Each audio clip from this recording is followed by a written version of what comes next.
زدني علما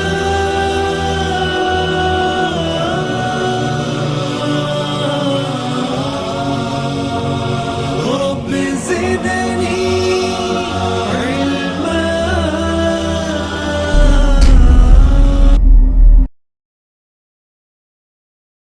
أعوذ بالله من الشيطان الرجيم. بسم الله الرحمن إن الحمد لله نحمده ونستعينه ونستغفره ونعوذ بالله من شرور أنفسنا ومن سيئات أعمالنا. من يهده الله فلا مضل له ومن يضلل فلا هادي له. وأشهد أن لا إله إلا الله وأشهد أن محمدا عبده ورسوله. أما بعد فإن خير الحديث كتاب الله وخير الهدي هدي محمد صلى الله عليه وسلم وشر الأمور محدثاتها وكل محدثة بدعة وكل بدعة ضلالة وكل ضلالة في النار. قال الله تعالى في القرآن المجيد: أعوذ بالله السميع العليم من الشيطان الرجيم. كنتم خير أمة أخرجت للناس تأمرون بالمعروف وتنهون عن المنكر وتؤمنون بالله. ربي اشرح لي صدري ويسر لي امري واحلل عقدة من لساني يفقهوا قولي. رب زدنی علما آمین رب العالمین. تمام تعریفیں بزرگی بڑائی کبریائی اس رب غالب مولا کے لیے جو تمام جہانوں کا پالنہار مدبر مشکل کشا حاجت روا، جس کی ذات میں کوئی شکوہ نہیں ہے، جس کی دانش میں کوئی شکایت نہیں، ورخطا سے لا ریب ہے. درود و سلام محبت وحی کتاب حکمت کے مالک صاحب تاج والمعراج و براق صلی اللہ علیہ وسلم پر. بزرگوں اور عزیز نوجوان ساتھیوں اور پس سے پردہ سننے والی اسلام کی معزز و معتبر خواتین، یہ اللہ کا فضل اور کرم احسان ہے کہ اللہ وحدہ لا شریک لہ نے خیر امت بنا کر دنیا میں بھیجا.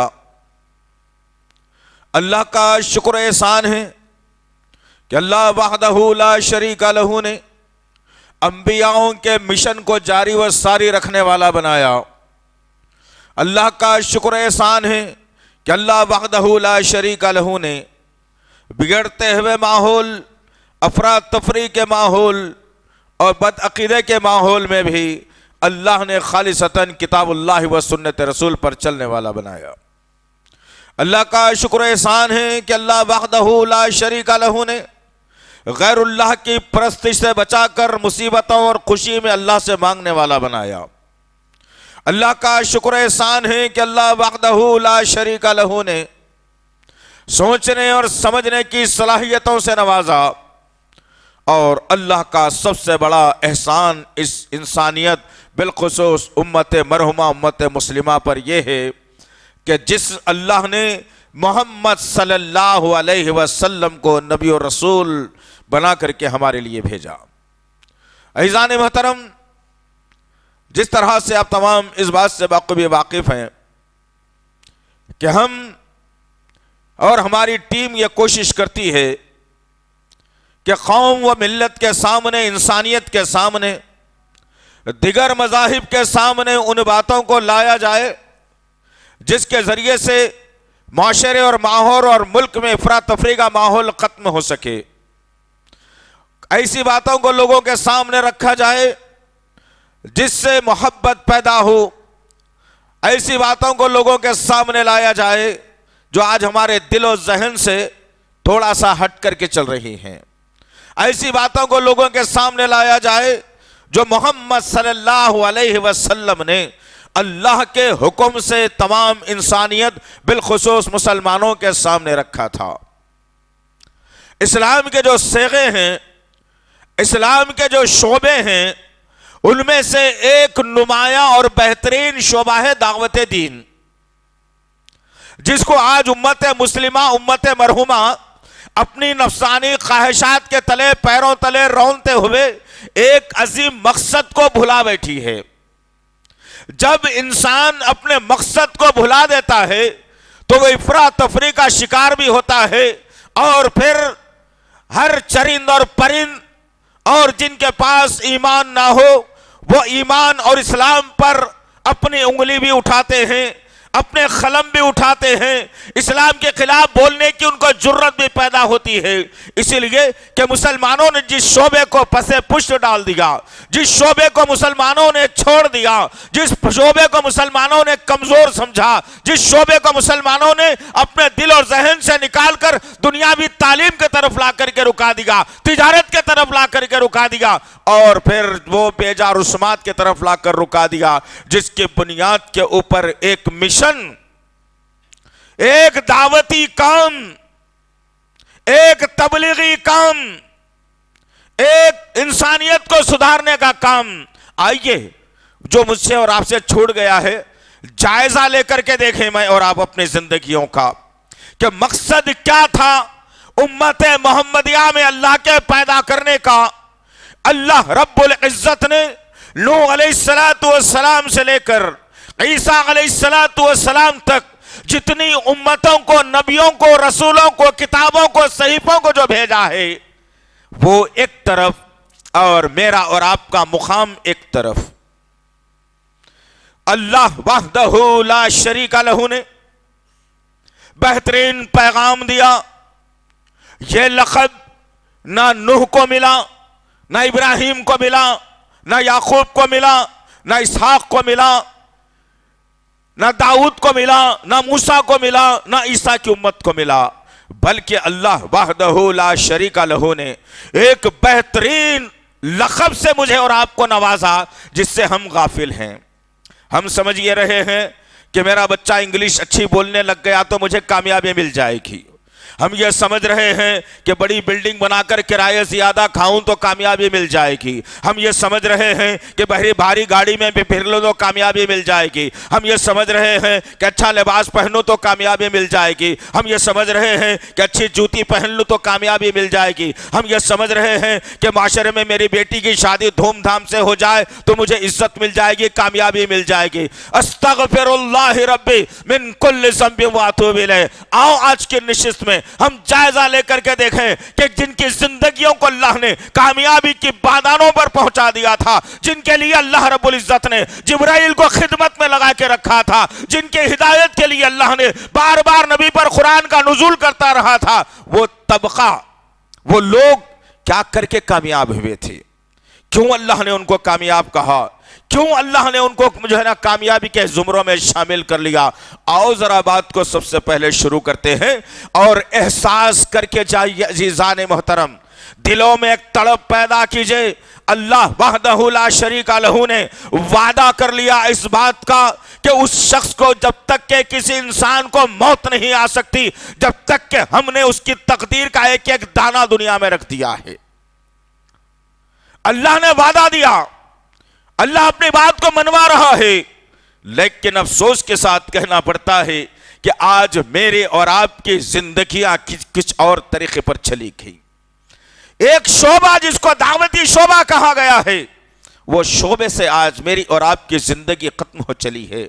مل کر ہم ایک جگہ چار بیٹھتے ضرور ہیں، لیکن بھٹکی ہوئی انسانیت تک پیغام کیسے پہنچائیں اس کا کوئی ہمارے پاس پروگرام نہیں ہے، مشورہ نہیں ہے، سوچ نہیں ہے۔ جب بھی بیٹھیں گے تجارت کی بات کریں گے، گھر بنانے کی بات کریں گے، بچے کی پڑھائی کی بات کریں گے، اچھے رشتوں کی بات کریں گے، اچھے کھانے کی بات کریں گے، گھومنے کی بات کریں گے، لیکن جس مقصد کے لیے اللہ نے مجھے اور آپ کو آخری امت بنا کر بھیجا ہے، اس شعبے کو، اس مقصد کو، اس بات کو آج ہم یاد ہی نہیں کرتے۔ آؤ پھر سے املا کرتے ہیں انشاءاللہ، بھولے ہوئے سبق کو یاد کرتے ہیں انشاءاللہ، جو گزر گیا ہے ندامت کا اظہار کرتے ہیں انشاءاللہ۔ آنے والے وقت کو ہم اس کام کے لیے مختص کر کے رکھیں گے، اس کام کے لیے اہمیت دے کر کے رہیں گے، اور پھر سمجھ میں آئے گی بات کہ ہمارے ذمے جو اللہ نے آخری امت بنا کر بھیج کر، آخری نبی کی امت نے بنا کر اللہ نے جو ذمہ داری دی تھی، وہ ذمہ داری سے اگر میں منہ موڑ لیتا ہوں تو میرا انجام کیا ہوگا۔ بہت ضرورت ہے عزیزان محترم، آئے دن نیوز چینلوں سے لے کر سوشل میڈیا سے لے کر ہر ایرا غیرہ نتھو خیرہ اٹھتا ہے اور مسلمانوں کے خلاف کہتا ہے، اسلام کے خلاف کہتا ہے۔ ہم میں سے کتنے نوجوان ہیں جو قرآن پڑھے ہوئے ہوں گے؟ ہم میں سے کتنے نوجوان ہیں جو نبی کی سیرت جانتے ہوں گے؟ ایسے ظالموں کو علمی جواب آپ قرآن اور حدیث کی روشنی میں دینے کے ذمہ دار بنیے۔ یہ بھی دعوت کا ایک شعبہ ہے، ہم نے وہ بھی نہیں کیا۔ چھ موگیاں، چرچے، رات رات بھر جاگنا، کھانا پینا، کیا ہوتا ہے؟ میں کیا کروں گا اس کے لیے؟ چاہے وہ آستھما کچھ کہہ لے یا پونم پانڈے کچھ کہہ لے، مجھے کیا کرنا ہے اس سے؟ میرا اسلام سے، وہ اسلام سے کیا تعلق ہے جو وہ کہہ رہی ہے؟ نعوذ باللہ من ذالک، یعوذ باللہ۔ آؤ آج کی نشست میں ذمہ داری لے کر کے جاؤ کہ کماؤں گا ضرور، کھلاؤں گا ضرور، رہوں گا ضرور، سب کچھ کروں گا، لیکن سب سے پہلے اگر کروں گا تو بھٹکی ہوئی انسانیت کے سامنے قرآن اور حدیث کا پیغام پہنچا کے کروں گا۔ یہ ذمہ داری لینا ہر عورت اور مرد پر ذمہ داری ہے۔ آؤ آج چھوٹے چھوٹے واقعات سامنے آپ کے رکھنے کی جرت اور کوشش کروں گا۔ تو غرض کہنے کا مقصد یہ ہے، اللہ وحدہ لا شریک لہ نے اتنی امتوں کو دنیا میں بھیجا۔ اللہ کے نبی صلی اللہ علیہ وسلم نے واضح کیا اور کہا کہ اللہ وحدہ لا شریک لہ نے 70 امتوں کو اس دنیا کے اندر بھیجا۔ 69 امتیں آ کر کے چلی گئی اور آخری امت تم ہو جس کو اللہ نے 70 کے زمرے میں شامل کیا ہے۔ لیکن ان 69 امتوں کے اوپر ذمہ داری نہیں تھی کہ جو نہ کسی انسان کے پاس، کسی بھٹکے ہوئے قبیلے کے پاس، کسی بھٹکے ہوئے لوگوں کے پاس پیغام کے پہنچانے کی ان کے پاس ذمہ داری نہیں تھی، بلکہ ذمہ داری اگر نبی نے کہا کہ دیا ہے تو امت محمدیہ کو دیا ہے کہ جہاں کہیں انسانیت بھٹکی ہوئی ہو تم چن چن کر پہنچو، وہاں تک جاؤ، وہاں تک ملاقات کرو ان سے، ان کا درد جانو، ان کی پریشانی جانو۔ جو غیر اللہ کے سامنے اپنے خداؤں کو بنا کر تراش کر جو پوجا کرتے ہیں، ان کے سامنے بات رکھو کہ تمہارا اور ہمارا پیدا کرنے والا ایک رب ہے، ہم سب آدم کی اولاد میں سے ہیں، یہ رکھو۔ اللہ نے حکم دیا، رسول نے حکم دیا، لیکن ہم کہاں ہیں ذرا بتاؤ تو صحیح۔ ہمارے سے تو ہمارا پڑوسی متفق نہیں ہے، ہم سے تو ہمارا پڑوسی متفق نہیں ہے، وہ بیزار ہے ہم سے۔ کب یہاں سے چلے گیا تو اچھا ہے، کب یہاں سے مر گیا تو اچھا ہے۔ استغفر اللہ ربی من کل ذنب واتوب الیہ۔ اللہ وحدہ لا شریک لہ نے سورہ آل عمران سورہ نمبر 3 آیت نمبر 110 میں اللہ نے بہترین اور عمدہ بات کہی۔ 4 شعبے اللہ نے بتائے خیر امت کہلانے کے۔ کس کو کہا جاتا ہے خیر امت پتہ ہے؟ اللہ کے نبی صلی اللہ علیہ وسلم نے خیر امت کے بارے میں کیا کہا، پہلے وہ سن لیجئے۔ اللہ کے نبی صلی اللہ علیہ وسلم نے کہا خیر امت کا درجہ یہ ہے کہ یہ امت آئے گی دنیا میں سب سے آخر میں، لیکن جائے گی جنت میں سب سے پہلے۔ سبحان اللہ، یہ خیر امت، یہ امت نہیں جو مال و زر کی غلام ہو، ارے وہ امت نہیں جو بلڈنگوں پر اپنا احسان جتاتی ہو، ارے یہ امت نہیں جو اپنے انفلوئنس کو استعمال، طاقت کا استعمال کر کے غریبوں کو رلا دیتی ہو، پریشان کر دیتی ہو۔ اس امت کے تعلق سے اللہ کے نبی نے نہیں کہا۔ اللہ کے نبی نے اگر کہا ہے تو 4 زمرے بتا دیا گیا قرآن کے ذریعے سے، یہ مکمل کرتے ہیں تو خیر امت کہلانے کے قائل بھی، لائق بھی بنتے ہیں آپ۔ اللہ نے کہا بسم اللہ الرحمن الرحیم، غور سے سننا عزیز نوجوان ساتھیوں، میری ماؤں بہنوں، تمہاری بھی ذمہ داری ہے کہ تم ذمہ دار بنو، اور ہم تم کو بھی احساس دلائیں گے آج انشاءاللہ العزیز۔ غرض کہنے کا مقصد یہ ہے کہ اللہ وحدہ لا شریک لہ نے کہا کنتم، پڑھو کبھی قرآن، سمجھو کبھی قرآن، تدبر کرو کبھی قرآن پر. کب تک یہ کتے کی طرح زبان لٹکائے ہوئے دنیا کی چاہت میں زبان کو ہلاتے ہلاتے چاٹ چاٹ کر مر جاؤ گے؟ میں نہیں کہہ رہا ہوں. یہ سورہ اعراف کی آیت نمبر 179 کے اندر اللہ نے واضح کر دیا اس بات کو. جو دنیا پرست ہوتا ہے، دنیا کے لالچ میں ہوتا ہے، اس کی مثال کتے کی سی ہے. میں نہیں کہہ رہا ہوں بھائی. اٹھانا قرآن، پڑھنا کبھی کبھی. اسی قرآن میں اللہ رب العزت نے کہا تم تمام کے تمام لا الہ الا اللہ محمد رسول اللہ کے پڑھنے والوں سے مخاطب ہے میرا رب. اللہ کہہ رہا ہے کنتم، جتنے نبی سے محبت کرنے والے ہیں بدعت نہیں کریں گے، وہ سنت پر کام کریں گے، توحید پر رہیں گے، شرک نہیں کریں گے، کسی مرے ہوئے ولی یا انسان کا وسیلہ لگا کر دعا بھی نہیں مانگیں گے. جو رب کہتا ہے اسی پر اکتفا کریں گے، جو رسول اللہ کا عمل ہو اسی پر اکتفا کریں گے، اس سے ہٹ کے کچھ نہیں کریں گے. ان کو خیر امت کہا گیا. تم سارے کے سارے خیر امت، بہترین امت ہو، تعریف کے قابل ہو. درجہ تمہارا بلند ہے، تمہارا درجے کو ہم نے بلند کر کے رکھ دیا ہے. جنت کو ہم نے تمہارے لیے سجا کر کے رکھ دیا ہے.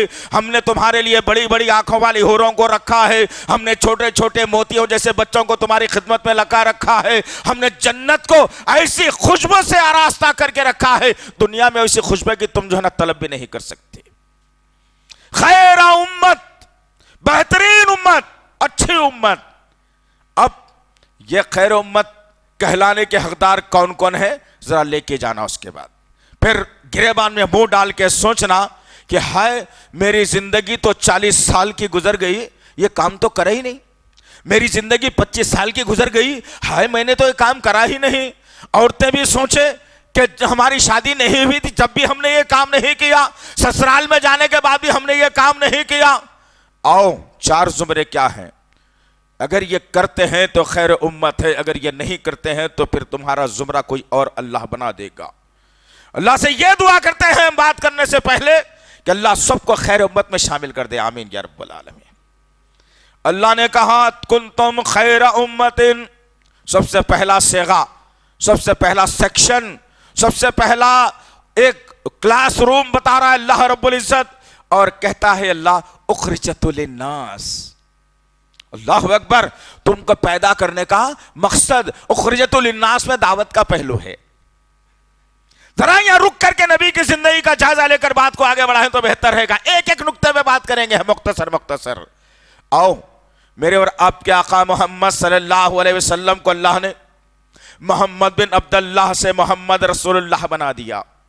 میرے اور آپ کے آقا محمد صلی اللہ علیہ وسلم محسن انسانیت، مالک حوض کوثر، شافع محشر نے اپنے جاننے اور ماننے والوں کے سامنے بات کو کھول کھول کر رکھا اور ایک جملے پر اکتفا کر لیا اور اتفاق کر لیا سارے انسانیت کو. اور جن کو جمع کرنا تھا اللہ اسی ایک نقطے اور ایک لفظ کے اوپر لوگوں نے جمع ہونا شروع کر دیا تھا. آج تو کئی سوالات ہیں.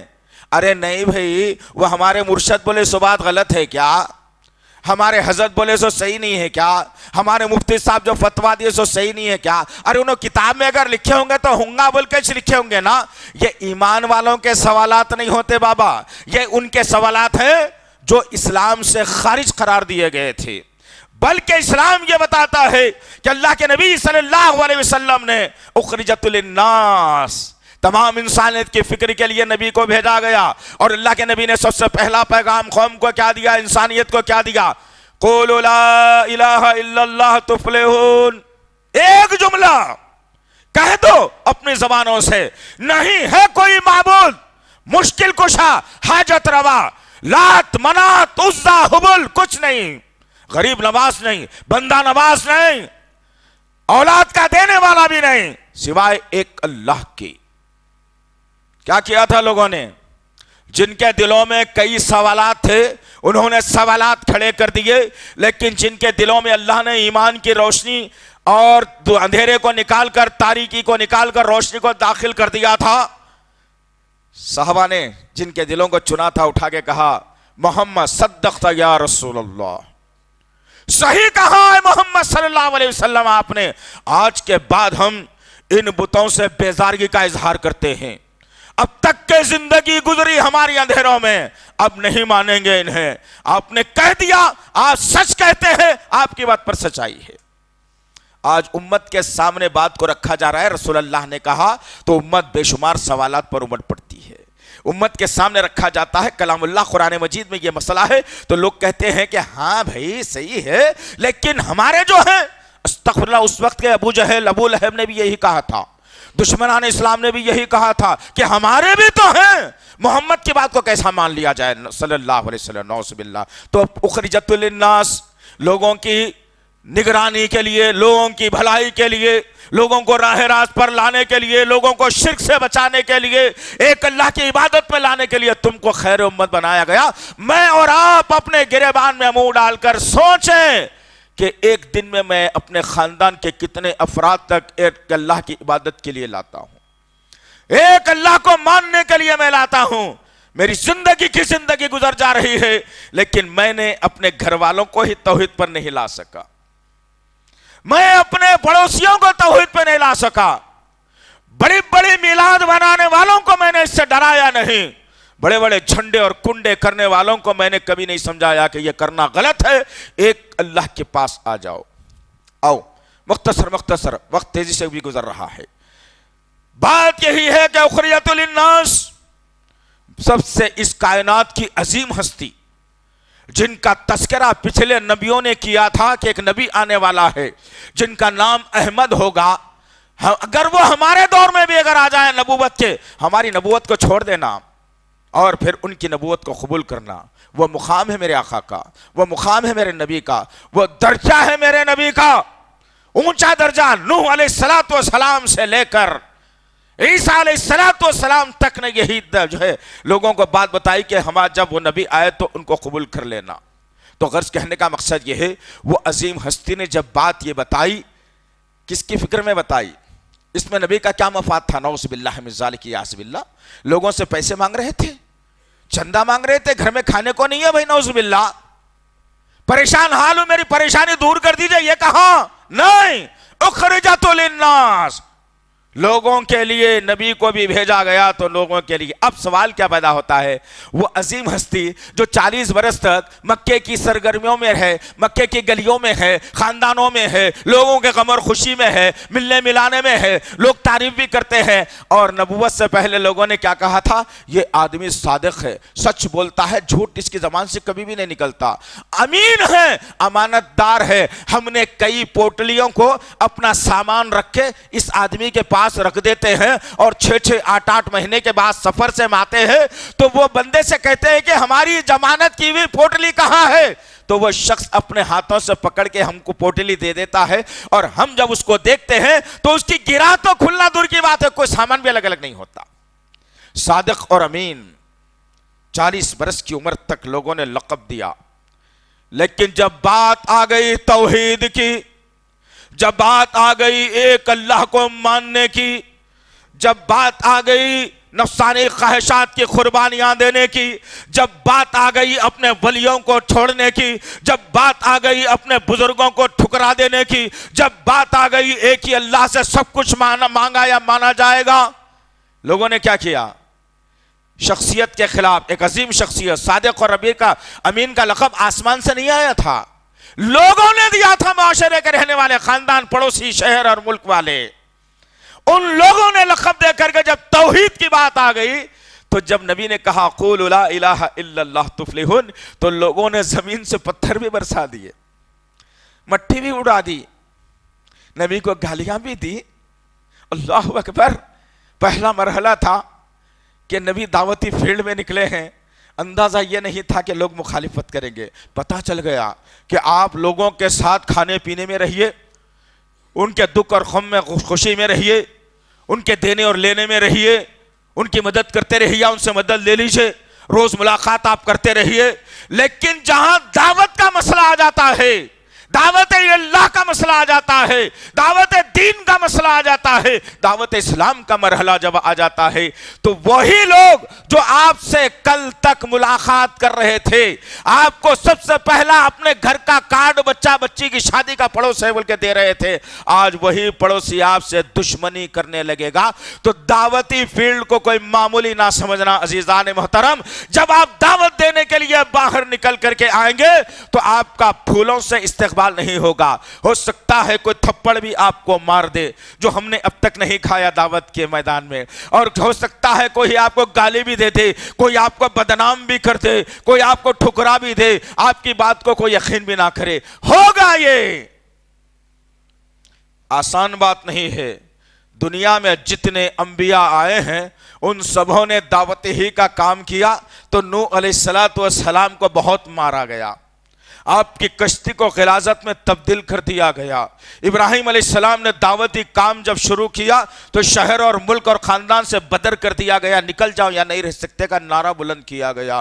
یعقوب علیہ السلام نے جب توحید کا نعرہ بلند کیا تو افراط تفریح کا ماحول پیدا کیا گیا۔ عیسیٰ علیہ السلام نے جب ایک اللہ کی بات جب کی اور کہا کہ میں اللہ کا بیٹا نہیں ہوں، اللہ تو اوپر والا ہے، میں اس کا بندہ ہوں، اس کی عبادت کرنی چاہیے، لوگوں نے ہم شکل آدمی کو پھانسی پر سولے پہ چڑھا دیا۔ ہر دور میں جہاں انبیاءوں نے دعوتی میدان میں کام کیا ہے ان کے ساتھ یہی زبردستی اور زور ہوا، ان کو تکلیفیں دی گئی، ان کے آباء و اجداد کو تکلیفیں دی گئی، ان کے املاک کو چھین لیا گیا۔ غرض کہنے کا مقصد یہ ہے عزیزان محترم کہ بتانے کا مقصد یہ ہے کہ ہمارے لیے نجات کا کوئی راستہ اگر ہے تو دعوت دین کا راستہ ہے۔ اللہ نے جنت مقرر کی اسی لیے، اللہ نے جنت کو سجایا اسی لیے کہ کون ہے میرے راستے میں نکلتا ہے، کون ہے جو نکل کر کے اپنے آپ کو ہمارے حوالے کر دیتا ہے اور لوگوں کی گالیاں بھی کھاتا ہے لیکن کلمے کو قائم کر دیتا ہے، کون ہے جو دھکا مکی کر لیتا ہے لیکن میرے نبی کے فرمان کو قائم کر دیتا ہے، کون ہے جو لوگوں کی باتیں اور گالیاں سننے کے باوجود بھی چہرے پہ مسکراہٹ رکھ کر کے اپنے آپ کو اللہ کے لیے وقف کر دیتا ہے۔ اللہ ایسے لوگوں کے لیے جنت کے راستوں کو فراہم کر دیا ہے۔ کون ہے؟ ہم میں سے کون ہے بھائی؟ چند لوگوں کے ذمے آپ نے کام کو دے دیا، چند لوگوں کے کاندھوں پر یہ بوجھ کو آپ نے ڈال دیا، چند لوگوں سے کہنے لگے بھائی آپ لوگ کر لو، آپ کو جنت میں جانا نہیں ہے، آپ کو جنت میں جانا نہیں۔ استغفر اللہ رب من کل ذنب واتوب الیہ۔ حالات کو سدھارو عزیزان محترم۔ اس اسٹیج سے ہم نے، اس منبر سے ہم نے بانگے درا چیخ چیخ کر آپ کو چتاونی دی، اٹھو، اب وقت آ گیا ہے تمہارے اٹھنے کا، اب اٹھنے کا وقت آیا ہے بہکتی ہوئی بھٹکتی ہوئی انسانیت کے سامنے قرآن حدیث کے پیغام کو رکھنے کا۔ لیکن آپ نے اپنے کان پر جو نہیں چرائی تو حالات بد سے بدترین ہوتے چلے گئے اور اللہ ظالموں کو اسلام اور مسلمانوں پر حکمران بنا دیا۔ اور کیا دن دیکھیں گے آپ؟ معصوم بیگو سرائے کی 6 سال اور 8 سال کی بچیوں کے ساتھ ریپ ہوتا ہوا دیکھیں گے تم؟ جنید اور یاسر ناصر کے جو ہے قتل کی بات سن کر کے جشن مناؤ گے تم؟ کہاں ہے؟ کون سے دعوت کے فیلڈ میں آپ کام کر رہے ہیں؟ روز بتائیے تو صحیح، آپ کو تو آتا ہی نہیں کام کرنے نا۔ آپ صرف یہ دیکھ رہے ہیں کہ بچی کو اچھی ڈاکٹر بنا دوں گا، بچہ اچھا انجینئر بن جائے، بچی کو اچھی جاب لگ جائے، 50-60 ہزار روپے تو یوں کما لے، اور بچے کو کہیں اچھا پڑھا دوں گا تو کر لے۔ اسلام کا کام کون کرنا؟ کون کرے اسلام کا کام؟ یہی وہ نجات کا راستہ ہے۔ آپ دنیا چھوڑ کر کے آپ اگر لگ جاتے ہیں اسلام کے کام میں تو ہوگا کیا آخر؟ آج ایک ڈر ہے کہ ہاں اگر یہ کام کروں گا تو پھر کمائی کم ہوگی، کمائی کم ہوگی تو گھر کے اخراجات کیسا چلیں گے؟ استغفر اللہ رب من کل ذنب واتوب الیہ۔ ہم نے اللہ پر سے اپنے یقین، اعتماد، امید کو ختم کر لیا۔ ارے تم کبھی چلو تو صحیح اس کا سہارا لے کر کے، کبھی تم یہ یقین تو رکھو کہ اللہ تیرے راستے میں نکل رہا ہوں، میرے گھر کی پرورش تیرے ذمہ ہے۔ کیا ہے کبھی؟ آؤ دیکھتے ہیں ایک صحابی کے بارے میں، یہ بھی شک کو ہم دور کرتے چلے انشاءاللہ۔ ابو امامہ باہلی رضی اللہ تعالیٰ عنہ، اللہ اکبر، اللہ کے نبی صلی اللہ علیہ وسلم کی خدمت میں حاضر ہوئے. غور سے سننا، یہ کوئی قصہ کہانی نہیں ہے، یہ کوئی قصہ کہانی نہیں ہے کہ رات کو خواب دیکھا اور دن میں لکھ دیا. یہ حقیقی باتیں ہیں جو آسمان سے اللہ نے نازل کی ہیں. دعوتی فیلڈ میں انسان جب کام کرتا ہے تو اللہ کیسے اس کی مدد کرتا ہے. اللہ اکبر. مصیبتیں تو آئیں گی لیکن مدد بھی اللہ کیسے کرتا ہے. اللہ رب العزت چن لیا تھا صحابہ کی جماعت کو، اور ابو امامہ باہلی رضی اللہ تعالی عنہ اللہ کے نبی صلی اللہ علیہ وسلم کے خدمت اقدس میں آئے اور آ کر عرض کرنے لگے کہ اے محمد صلی اللہ علیہ وسلم، سنا ہے بہت کچھ، بتا دیجئے، مجھے بھی سمجھا دیجئے. اللہ کے نبی صلی اللہ علیہ وسلم نے ابو امامہ باہلی رضی اللہ تعالی عنہ کو توحید، رسالت اور آخرت کا پیغام سمجھا دیا. ایک اللہ ہے، رسالت میں میری ہے اور آخرت میں اللہ انہی کے متعلق سوال کرنے والا ہے. کسی اور کو اپنا شریک نہ بنانا، اپنی عبادت میں، اپنی سوچ میں، اپنی دعاؤں میں کسی اور کو بھی ذرہ برابر شریک نہ کرنا. ابو امامہ باہلی تاکید ہے تجھے. ابو امامہ باہلی رضی اللہ عنہ کے سینے کو اللہ رب العزت نے کھول دیا اور آپ نے اسلام کو قبول کر لیا. جب اسلام قبول کر لیا ابو امامہ باہلی رضی اللہ تعالی عنہ اٹھے اور اپنے قبیلے کی طرف آ گئے. اللہ اکبر. آج تو میں خاندان والوں کے پاس بھی نہیں جا رہا ہوں دعوت کا کام کرنے کے لیے. ملاقات ایک الگ شکل ہے، ملنا ایک الگ شکل ہے، لیکن کیا اس فیلڈ میں کام کر رہا ہوں اس واقعے سے لے کر کے جاؤ. اسلام قبول کرتے ہی کیا کیا آپ نے؟ سیدھا اپنے قبیلے کی طرف گئے. جب قبیلے کی طرف جاتے ہیں اور کیا دیکھتے ہیں کہ ان کے قبیلے کے لوگ دسترخوان بچھائے ہوئے ہیں اور کچھ کھا رہے ہیں. ابو امامہ باہلی رضی اللہ عنہ کہتے ہیں میرا سفر بھی تھوڑا لمبا ہو گیا، پیاس بھی لگ رہی ہے، میرے قبیلے کے لوگ ہیں، شاید میری کچھ مدد بھی کر دیں گے. اللہ اکبر. جب ابو امامہ باہلی رضی اللہ تعالیٰ عنہ دھیرے دھیرے کشاں با کشاں اپنے قبیلے کے لوگوں کے دسترخوان کے قریب جاتے ہیں تو دیکھ کر چوکنے ہو جاتے ہیں. آپ کیا دیکھتے ہیں کہ لوگ کھانا غذا کھانے کے بجائے خون پی رہے ہیں، خون کو کھا رہے ہیں، لوازمہ بنا کر، کھانا بنا کر. ابو امامہ باہلی رضی اللہ عنہ رک گئے اور رک کر کہنے لگے اے میرے ساتھیوں، کیا ہو گیا تمہیں؟ غذائیں چھوڑ کر یہ کیا کر رہے ہو؟ یہ حرام ہے، حرام نہیں کھا سکتے تم. اللہ اکبر. لوگوں نے کیا کیا پلٹ کے؟ اب تک تو ابو امامہ باہلی رضی اللہ تعالیٰ عنہ اپنے قبیلے کے لوگوں کی تائید میں ہی بات کرتے تھے، ان کے ساتھ ہی بات کرتے تھے، ان کے جو ہے نا جملوں کو جملوں میں ملا کر بات کرتے تھے، کسی نے بھی مخالفت نہیں کی. اب مرحلہ یہ آ گیا کہ ابو امامہ باہلی رضی اللہ تعالیٰ عنہ کہتے ہیں کہ میں جب ان کے خلاف بولا تو انہوں نے سب سے پہلا میرا سوال کیا کیا مجھ سے؟ تو بے دین ہو گیا ہے. اللہ اکبر. کیا کہا؟ تو بے دین ہو گیا ہے، تو کیا محمد کے دین کی طرف چلا گیا؟ استغفر اللہ ربی من کل ذنب واتوب الیہ. کیا پیارا سوال، کیا پیارا جواب. اس میں بھی دعوت کا پہلو ہے. کیا کہہ رہے تھے آپ؟ کسی کو اچھی بات بتانا بھی دعوت کے حصے میں شامل ہوتا ہے. ابو امامہ باہلی رضی اللہ عنہ نے کہا کہ نہیں کھا سکتے تم یہ. لوگوں نے کہا تو بے دین ہو گیا ہے کیا؟ اب تک تو ایسی باتیں نہیں کرتا تھا، اب ایسی باتیں کر رہا ہے. ابو امامہ باہلی رضی اللہ تعالیٰ نے کہا کہ ہاں میں محمد صلی اللہ علیہ وسلم کے دین پر آ گیا ہوں، تم کو بھی دعوت دے رہا ہوں. آج ہمارے محلے میں بڑی 11ویں ہوتی ہے تو لوگ چندہ مانگنے تمہارے گھر پہ آ جاتے. اب تم یہ ڈر کے دے دیتے کہ محلے میں رہنا ہے بھائی، کہاں گھس لیں گے، جان دو نا 200 کی بات ہے. وہ 200 دے کے جہنم میں ایک پلاٹ خریدے آپ، وہ 200 دے کے سانپ اور بچھوؤں کو خرید کے لائے آپ، وہ 200 روپے دے کے آگ اور گرم پانی کو خرید کے لا رہے ہیں آپ. ابو امامہ باہلی رضی اللہ عنہ نے ڈٹ کر جواب دیا لوگوں کے سامنے. ابو امامہ کہتے ہیں کہ بھوک سے اور پیاس سے میرا سر چکرا رہا ہے. میں سمجھ رہا تھا کہ میرے قبیلے والے میری مدد کریں گے اور کچھ مجھے کھلا پلا دیں گے. انہوں نے دھتکار دیا نہیں کچھ بھی نہیں ہے تیری، جا تو بے دین ہو گیا ہے، تو ہمارے باپ دادا کے دین سے ہٹ گیا، تو نے محمد کے دین کو قبول کر لیا، اب تیرا ہمارا کوئی تعلق نہیں ہے. اللہ اکبر. ابو امامہ باہلی رضی اللہ عنہ کیا کہتے ہیں میں وہاں سے نکلا، چلچلاتی دھوپ ہے، کوئی سایہ مجھے دینے کے لیے تیار نہیں ہے. میں نے اپنے سر کی پگڑی کو نکالا، سر کی پگڑی کو نکالا، غشی آ رہی تھی، اسی دھوپ میں چمچماتی ریت، گرم ریت پر میں نے اپنی پگڑی اور یہ سر اس پگڑی پر رکھ کر میں سو گیا۔ اللہ اکبر۔ سن کے چاہو عزیزان محترم، یقین کرو اللہ جن واقعات کو قرآن اور حدیث میں رکھا ہے، میرے آقا نے جن کو بیان کیا ہے، میرے صحابہ نے جن کو دوہرا کر بتایا ہے، یہ کوئی آسان بات نہیں ہے، اور یہ ہونے والا ہے۔ آپ کر کے تو دیکھیے انشاءاللہ العزیز، اب یقین کے ساتھ کر کے تو دیکھیے ہونے والا ہے۔ ابو امامہ باہلی رضی اللہ عنہ کہتے ہیں کہ میں نے اس پگڑی کو رکھا اور سر رکھ کے میں سو گیا۔ جیسے ہی مجھے نیند لگ گئی، میں کیا دیکھتا ہوں کہ سفید پوش لوگ ہیں جو میرے قریب میں آئے اور ایک دودھ کا پیالہ مجھے پیش کر دیا۔ اب جب دودھ کا پیالہ مجھے پیش کیا گیا، میں نے اس دودھ کے پیالے کو لے کر پیٹ بھر سحریاب ہو کر میں نے پی لیا۔ اتنا پی لیا کہ میری پیاس بھی بجھ گئی، میری بھوک بھی ختم ہو گئی۔ میں سویا ہوا تھا، کچھ لوگوں نے آ کر کے مجھے جگایا۔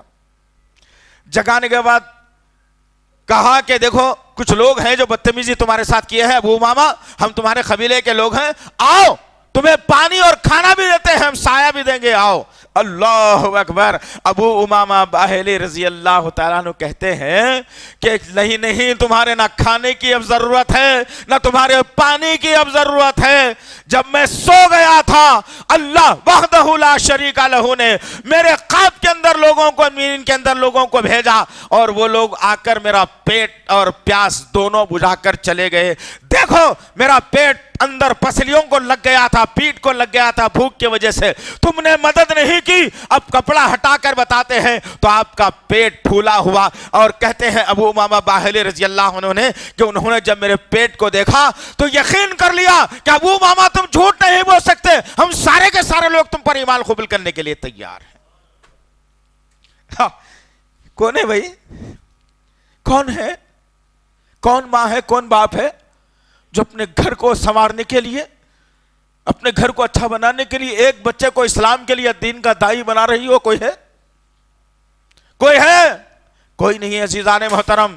ہم نے تو چند لوگوں کے ذمے یہ ذمہ داری دے دی، ہر گھر سے ایک آدمی نکل کر دعوت کا کام کرنا چاہیے، ہر گھر سے ایک آدمی نکل کر توحید، رسالت اور آخرت کا کام کرنا چاہیے۔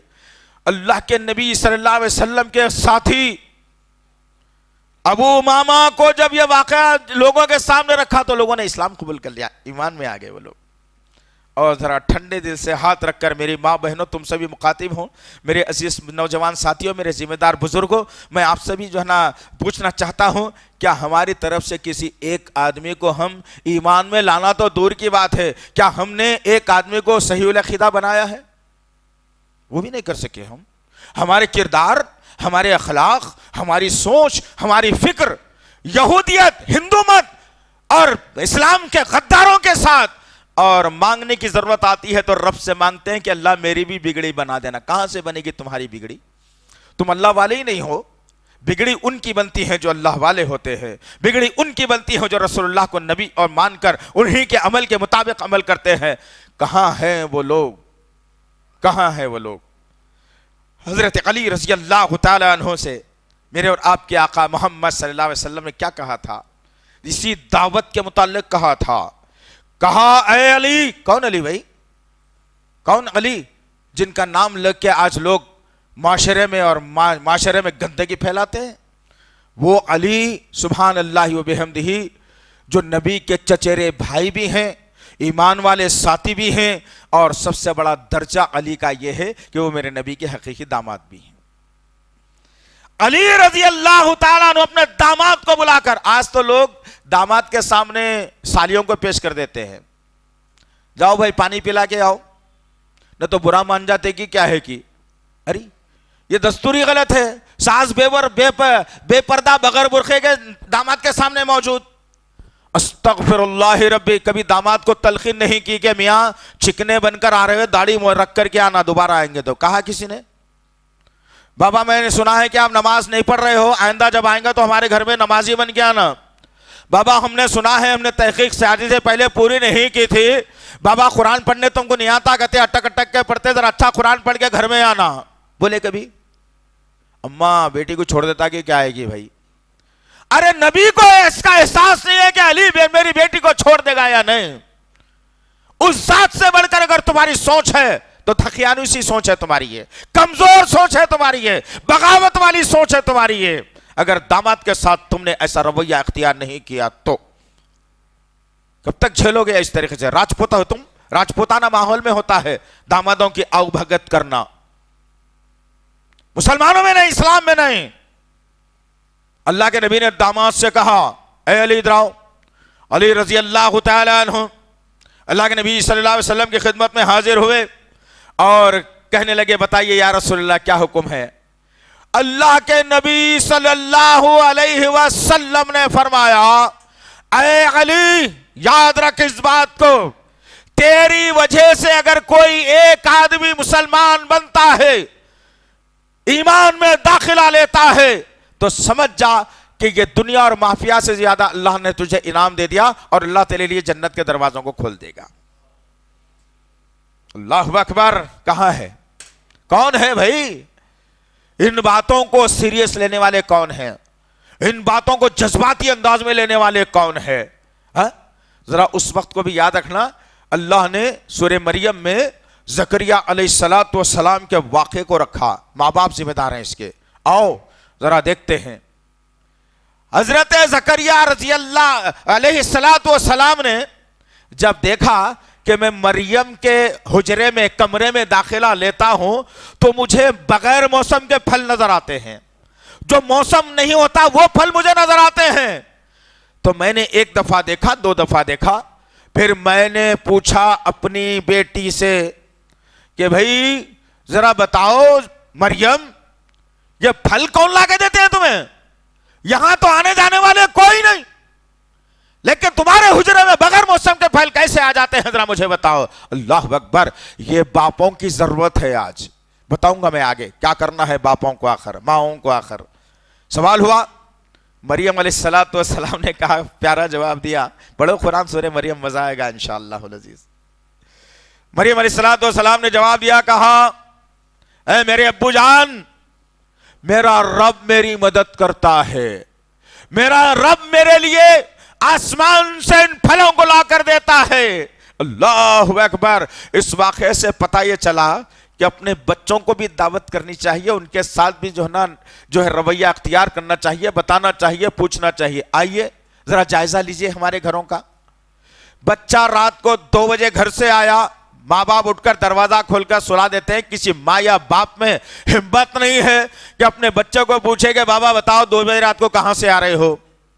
اب بچہ رات کو گھر میں داخلہ بھی لے لیا، فون میں لگا ہوا ہے، آہستہ آہستہ بات کرنے کی بات ہو رہی ہے، آوازیں آ رہی ہے، لیکن کون ماں ہے یا باپ ہے؟ ذرا بتاؤ تو صحیح اس بچے کی تنبیہ کرنے کے لیے فون یہاں رکھ دے گے، سو جا فجر کی نماز کو اٹھنا ہے یہ کیا ہے کبھی؟ کچھ بھی نہیں کیا۔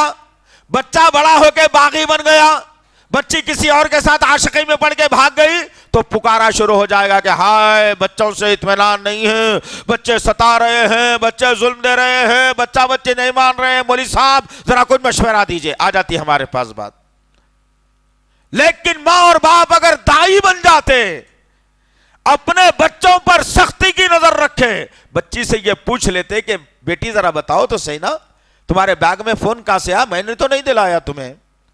بچی ذرا بتاؤ تو صحیح ہے بریسلیٹ کہاں سے آیا؟ میں نے تو نہیں دلایا تمہیں۔ بچی ذرا بتاؤ تو صحیح ہے سینڈل کہاں سے آئی؟ ہم نے تو نہیں دلایا تمہیں۔ پوچھا ہے کبھی بچیوں سے؟ پوچھا ہے کبھی؟ ہے ہمت؟ نہیں۔ تو جب گھر سے دعوت کا کام بند ہو گیا ہمارا، تو آج ہماری بچی 4 معذرت کے ساتھ، میں الزام نہیں لگا رہا ہوں، میرے پاس شواہد موجود ہے، جب ہم نے دعوت کا کام گھر سے بند کر دیا تو ہمارا بچہ 4 لڑکیوں کے ساتھ عاشقی میں پڑ گیا۔ جب ہم نے دعوت کا کام اپنے گھر سے بند کر دیا تو ہماری بچی اور سہیلیوں کے ساتھ مل کر گپ شپ منانے لگی۔ گھر سے برقع پہن کے تو نکلتی ہے، لیکن راستے میں برقعے کو پھینک کر بغیر برقعے کے سارا شہر کا جائزہ لیتی ہے۔ گھر کو آنا ہے تو پھر برقع پہن کر کے آتی ہے۔ تم نے دعوت کا کام کیا ہی نہیں، جبکہ اللہ وحدہ لا شریک لہ نے سورہ تحریم کی آیت نمبر 6 میں ذمہ داری دی ہم سب کو۔ کون سی بات مانیں گے دوست؟ کس کی مانیں گے آخر؟ نہ اللہ کی مانتے ہیں، نہ رسول اللہ کی مانتے ہیں، نہ کسی عالم کی مانتے ہیں، نہ قرآن اور حدیث کی مانتے ہیں، بس ایک رفتار والی زندگی ہے جو بغاوت میں جا رہی ہے میری اور آپ کے اللہ کے اور اس کے رسول کے قوانین کے، بغاوت والی زندگی۔ اور باغیوں کو اللہ کبھی چین سے رہنے نہیں دیتا، اور آج ہمارا حال یہی ہے، جو سکون نہیں ہے زندگی میں، چین نہیں ہے زندگی میں، سب کچھ ہے مگر سکون نہیں ہے زندگی میں۔ کیوں؟ باغیوں کو کبھی چین سے رہنے نہیں دیتا رب، اور آج حال ہمارا یہی ہے۔ آج بھی وقت ہے، اللہ وحدہ لا شریک لہ نے ایمان والوں سے مخاطب ہو کے کہا، سورہ تحریم سورہ نمبر 66 کی آیت نمبر 6 میں اللہ نے کہا، یا ایھا الذین آمنوا قوا انفسکم واہلیکم نارا، دعوتی ذمہ داری دی تمہیں، یہی کامیابی کا راستہ اللہ نے بتا دیا۔ اے ایمان والو، ایمان لانے کا دعویٰ کرنے والو، اے لا الہ الا اللہ کے پڑھنے والو، اللہ اور اس کے رسول پر ایمان رکھنے والو، اللہ نے کہا کہ اے ایمان والو بچاؤ سب سے پہلے اپنے آپ کو جہنم کی آگ سے، وہ اہلیکم نارا، گھر والے سب سے پہلے آتے ہیں اہل کے اندر، بعد میں پھر رشتہ دار، دوست احباب، پڑوسی، ملک والے دیکھے جائیں گے۔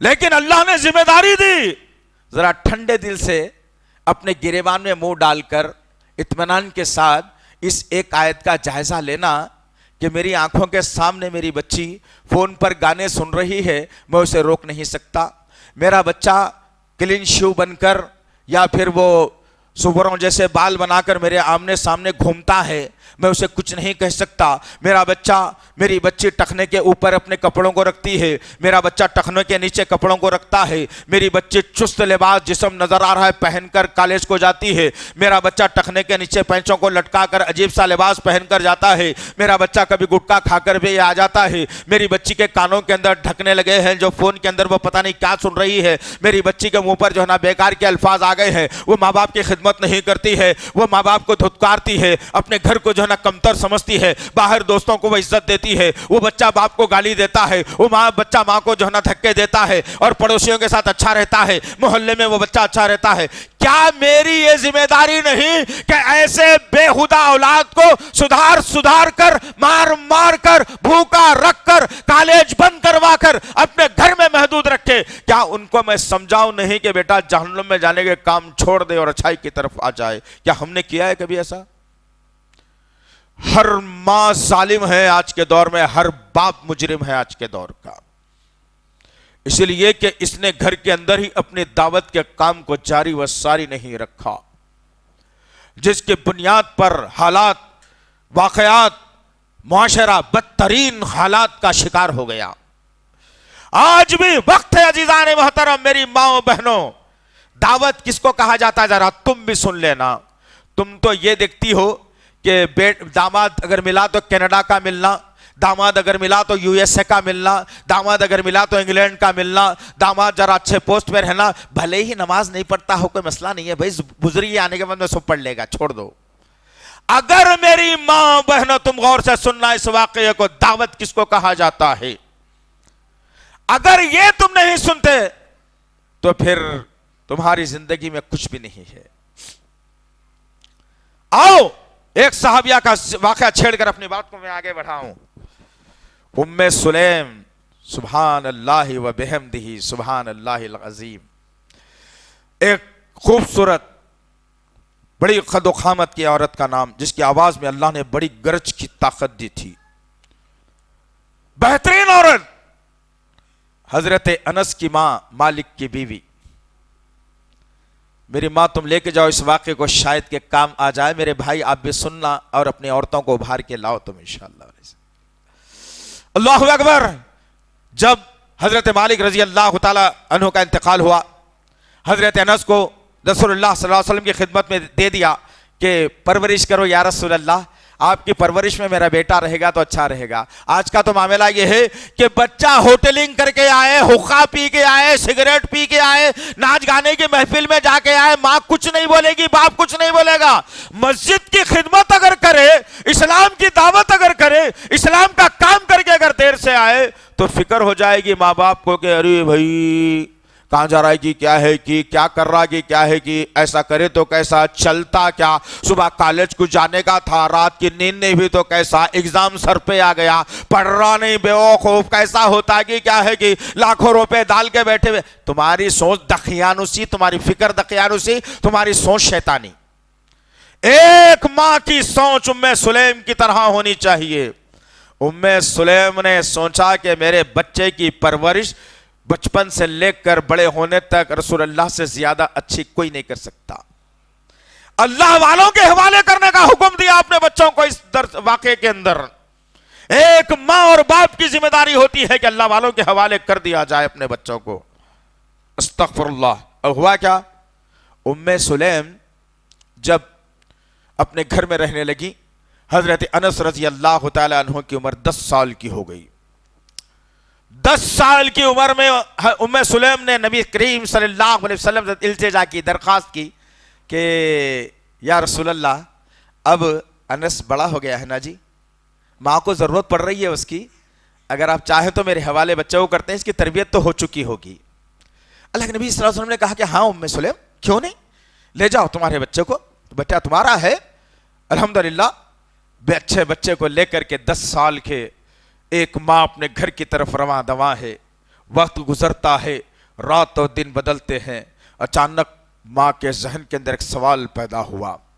اور سے سننا عزیزان محترم، اسلام انتہائی سادہ اور بہترین سوچ رکھنے والا مذہب ہے. دقیانوی سوچ والوں کے ایسے کوئی مقام نہیں ہے اس کے اندر. ام سلیم نے اپنے بیٹے کو بٹھا کر کہا، اے انس، تیرے باپ کا انتقال ہو گیا، لمبا عرصہ گزر گیا، ابھی میں جوان ہوں، تو بھی شعور والا ہو گیا ہے، آنے والے باپ کو تو برداشت بھی کر سکتا ہے. بات غور سے سننا، ذرا بات غور سے سننا. آج کا تو معاشرہ یہ ہو گیا ہے کہ ایک مرد آدمی 4 عورتوں سے عاشقی کرے، زنا کرے تو جورو کو تکلیف نہیں ہوتی، اس کے اندر کچھ بھی نہیں بولے گی. اگر وہی آدمی حلال طریقے سے کوئی ایک دوسرا نکاح کر لیا، گھر پہ سارا سامان اٹھ جائے گا، سالے آ جائیں گے، بھونیاں آ جائیں گے، سسرے آ جائیں گے، او ہو کیسا کرتے نکاح کیسا، ارے حرام کر رہا تھا نا ہولی، ارے حرام کر رہا تھا، حلال پہ آ گیا تو اتفاق کر، تیرا رزق بھی اللہ بڑا کر کے رکھ دے گا. بناؤ ذہن کو اپنے. غرض ام سلیم نے کہا، انس جاؤ،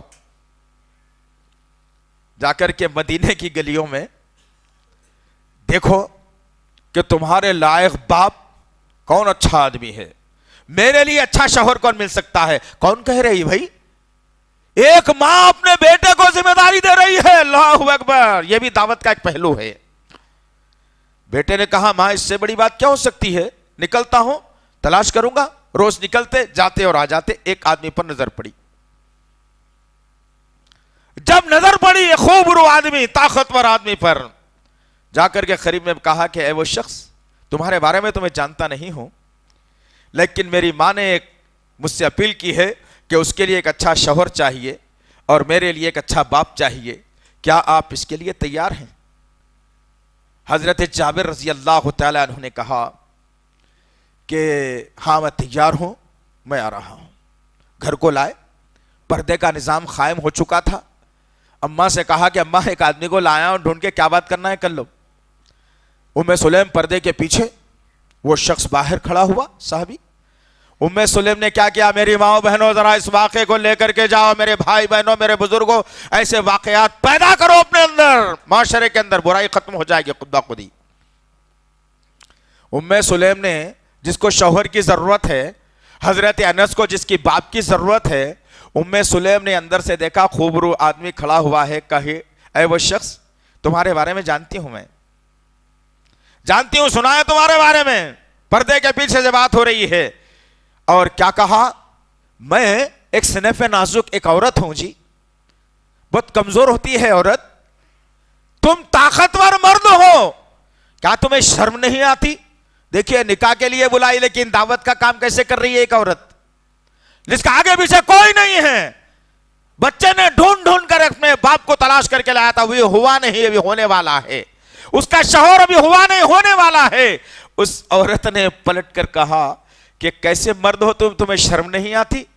میں ایک عورت ہوں، ایک اللہ پر ایمان رکھتی ہوں، ہر شے کے لیے میں نے اس کو ذمہ دار بنایا ہے، اے وہ شخص تم ایک مرد ہوتے ہوئے اللہ کو چھوڑ کر غیر اللہ کی پرستش کرتے ہو، ہاں بنائے ہوئے بتوں کے سامنے سر جھکاتے ہو، ایک اللہ کو ایک اللہ ماننے نہیں آتا۔ اللہ اکبر، بلائی تھی نکاح کے لیے، کر رہی ہے دعوت کا کام۔ اس آدمی نے بیٹھ کر کہا ارے بھائی یہ کیا ماجرا ہے جی، تم نے تو نکاح کے لیے بلایا تھا، تم نے تو بات کچھ الٹی کر رہی ہو۔ نہیں بولے، اگر یہ بات پر ایگری ہوتے ہیں تو پھر آگے بڑھ سکتی ہے بات، ورنہ نہیں ہو سکتی۔ آج تو ہمارے پاس ایسا ہے، ہم تو توحید پرست ضرور ہے بھائی، لیکن رشتے نہیں آ رہے، اب تھوڑا تھوڑا کبھی کبھی چلے جاتے کہتے خبروں پہ لوگ، کبھی کبھی سال میں ایک مرتبہ 11ویں کر لیتے کہتے، کبھی کبھی برتھ ڈے بھی منا لیتے کہتے۔ اب کیا کرتے وہ لوگ، بچی کی شادی کرنا ہے نا، بڈھی کر کے ویسے بھیج دینا اللہ کے پاس، جنت کی ہو رہے اس کا استقبال کر لیں گے انشاءاللہ، لیکن عقیدے میں کبھی کمزوری نہیں لانا، اللہ سے دشمنی کبھی نہیں کرنا، یاد رکھو۔ ام سلیم نے یہی کیا اور کہا نہیں، بات ہوگی تو اس پر ہوگی۔ اللہ نے اس شخص کے دل میں محبت پیدا کر دی، وہ آدمی پلٹ کر کہنے لگا ام سلیم تیری باتیں دل پر اثر کر گئی، اللہ نے میرے سینے کو تیری باتوں کے لیے کھول دیا ہے، بتا تجھ سے نکاح تو کروں گا میں کسی صورت میں، مہر میں کیا لینا پسند کرے گی، کتنا مال لینا پسند کرے گی؟ ام سلیم نے پلٹ کر کہا اے وہ شخص جب تم تیار ہو گئے مجھ سے نکاح کرنے کے لیے، تمہارا مال و زر مجھے نہیں چاہیے، میرے مہر میں تمہارا ایمان مانگتی ہوں۔ اللہ اکبر، کہاں سے لائیں یہ بہنوں کو، کہاں سے لائیں یہ ماؤں کو، کہاں سے لائیں یہ بیٹیوں کو؟ آج اسلام کا کباڑہ ہو گیا، ہر آیا ذرا نتھو خرا اسلام کے خلاف بولنے پر آمادہ ہو گیا، ہماری ہستیوں کو، نشانیوں کو، شخصیت کو، مساجد کو، مدارس کو میٹنے کی بات، بلڈوزر چلانے کی بات کی جا رہی ہے۔ کیوں ہوا یہ؟ ہم نے کسی کے سامنے اچھی بات کو نہیں رکھا، ہم نے دعوت کے کام کو پسے پشت ڈال دیا، ہم نے ہر قرآن حدیث کے پیغام کو کچے اور پکے مکان میں پہنچانے کی ذمہ داری قبول نہیں کی۔